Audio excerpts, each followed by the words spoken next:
નામ માધુરાજી સુભાષભાઈ છે। હું ધોરણ 9માં ભણું છું। મારી શાળાનું નામ શ્રીમતી એલ.કે. સલીમ કન્યા વિદ્યાલય વાંકાનેર। આજે પરીક્ષાની ચર્ચા। પરીક્ષા આપણા જીવનનો મહત્વનો અંગ છે। પરીક્ષાથી આપણો સર્વાંગી વિકાસ થાય છે। પરીક્ષા એક પરીક્ષા નથી, પરંતુ આપણે શિસ્ત, મૂલ્યાંકન અને આપણે જે વર્ષ દરમિયાન ભણ્યા હોય છે એનું પણ મૂલ્યાંકન થાય છે। પરીક્ષાથી આપણે ભયભીત થવું ન જોઈએ। પરીક્ષાને આપણે ઉત્સવની જેમ મનાવી અને પરીક્ષા આપવી જોઈએ, જેથી આપણે આવનારા પડકારની સામે રક્ષણ પામી શકીએ છીએ। નમસ્કાર, મારું નામ ખલીફા સોહાના ઇમ્તિયાઝભાઈ છે। હું વાંકાનેરની એલ.કે. સલીમ કન્યા વિદ્યાલયમાં અભ્યાસ કરું છું। હું 11મા ધોરણમાં અભ્યાસ કરું છું।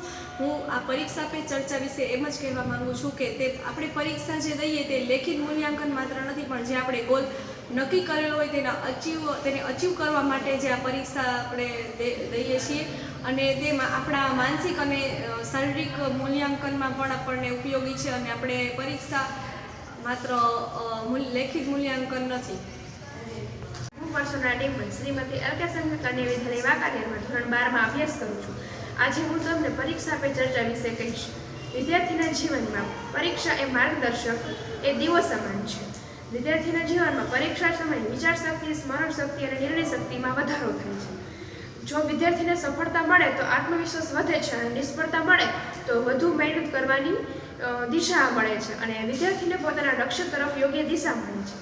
ને વિદ્યાર્થીના જીવનમાં પરીક્ષાનું ખૂબ જ મહત્ત્વ છે, કારણ કે તે તેની પ્રગતિની કસોટી છે, અને એની પ્રગતિ કરતી વખતે તેને શું ધ્યાન રાખવું જોઈએ એ બધી તેને ચકાસણી કરી છે।